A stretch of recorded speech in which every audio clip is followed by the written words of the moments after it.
झूठ बोलना आपको शोभा नहीं देता, बच्चों की तरह रोना आपको शोभा नहीं देता, यानी चोरी करना आपको शोभा नहीं देता। आप अच्छे इंसान हैं लेकिन आपने चोरी की, आपको चोरी करना शोभा नहीं देता। गाली देना आपको शोभा नहीं देता, तो शोभा नहीं देता। इस तरह के वाक्य को हम इंग्लिश में कैसे ट्रांसलेट कर सकते हैं जानेंगे आज की इस वीडियो में। तो इस स्ट्रक्चर से आप यही नहीं ना जाने कितने सारे सेंटेंस को बहुत ही आसानी से बना सकते हैं, और ये स्ट्रक्चर जो है वो बहुत ही ज्यादा सिंपल होने वाला है। शोभा नहीं देता, तो इसके लिए हम लिखेंगे इट does not,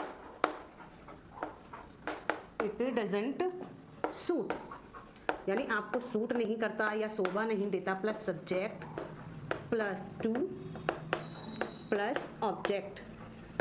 तो यहाँ जो स्ट्रक्चर गिवन है that is it does not suit, यानी शोभा नहीं देता। उसके बाद हमें लिखना है subject then to then object, यानी अदर वर्ड हो, जो भी ऑब्जेक्ट हो ना हो या फिर अदर वर्ड हो, जो भी हो हम इसमें लिख देंगे। तो चलिए बनाते हैं पहला सेंटेंस। झूठ बोलना आपको शोभा नहीं देता, तो इसके लिए हम लिखेंगे इट डजंट, इसके बाद सूट लिखेंगे हम, suit, it does not suit. उसके बाद सब्जेक्ट क्या है, आपको, तो आपके के लिए हम लिखेंगे यू, उसके बाद यू टू, यानी चोरी, झूठ बोलना, यू टू लाई, झूठ बोलने के लिए हम लिखेंगे लाई। तो क्या होगा इसके English, it does not suit you to lie, यानी झूठ बोलना आपको शोभा नहीं देता। तो ये जो सारे सेंटेंस हैं वो प्रेजेंट सिंपल प्रेजेंट के यानी नेगेटिव सेंटेंस है और बहुत ही ज़्यादा सिंपल हैं। तो चलिए बनाते हैं नेक्स्ट सेंटेंस। तो नेक्स्ट सेंटेंस हमारा चोरी करना आपको शोभा नहीं देता। तो देखिए बहुत ही आसानी से बना सकते हैं, आप भी मेरे साथ साथ बनाते जाइए और बोलते जाइए। तो it does not, it doesn't, does not की शॉर्ट फॉर्म हम बोलते हैं डजंट, सूट यू, सूट क्योंकि आपको फिर से आ गया तो यहाँ पर हम लिखेंगे सूट यू। क्या करना, चोरी करना, चोरी करने के लिए हम बोलते हैं, क्या होगा इसकी English, it doesn't suit you. इसके बाद हम लिख देंगे to, suit you to steal, यानी चोरी करना आपको शोभा नहीं देता। नेक्स्ट सेंटेंस हमारा गाली देना आपको शोभा नहीं देता, तो इसके लिए हम लिखेंगे इट डजंट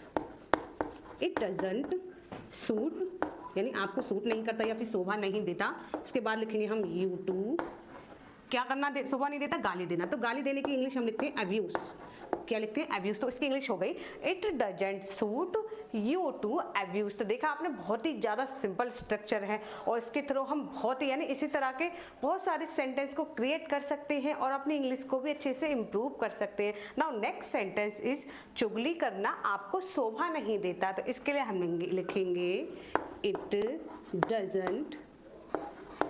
डजंट शूट आपको यू टू क्या करना, चुगली करना। तो चुगली करने के लिए हम लिखते हैं बैक बाइटिंग। तो क्या होगा इसकी English, it doesn't suit you to back biting, यानी चुगली करना आपको शोभा नहीं देता। नाउ लास्ट सेंटेंस इज बच्चों की तरह रोना आपको शोभा नहीं देता, यानी आप इतने बड़े हो गए फिर भी बच्चों की तरह रो रहे हैं, ये आपको शोभा नहीं देता। तो इसकी इंग्लिश क्या होगी, इसका जवाब दीजिए आप कमेंट बॉक्स में। आज का जो स्ट्रक्चर है वो आपको अच्छे से समझ में आ गया होगा कि इस तरह के वाक्य अगर हमें देखने को मिले कि शोभा नहीं देता, ये करना आपको शोभा नहीं देता, बच्चों के साथ जाना आपको शोभा नहीं देता, इस तरह की हरकतें करना आपको शोभा नहीं देता। तो इस तरह के बहुत सारे जो सेंटेंस हम डे टू डे लाइफ में बहुत ज़्यादा बोलते हैं। तो आप समझ गए होंगे कि इस तरह के वाक्य अगर हमारे सामने आ जाए तो हम उनको इंग्लिश में कैसे ट्रांसलेट करें। तो अगर वीडियो पसंद आई तो वीडियो को लाइक शेयर करना ना भूलिए एंड इसी तरह से इंग्लिश सीखने के लिए डू फॉलो माई चैनल।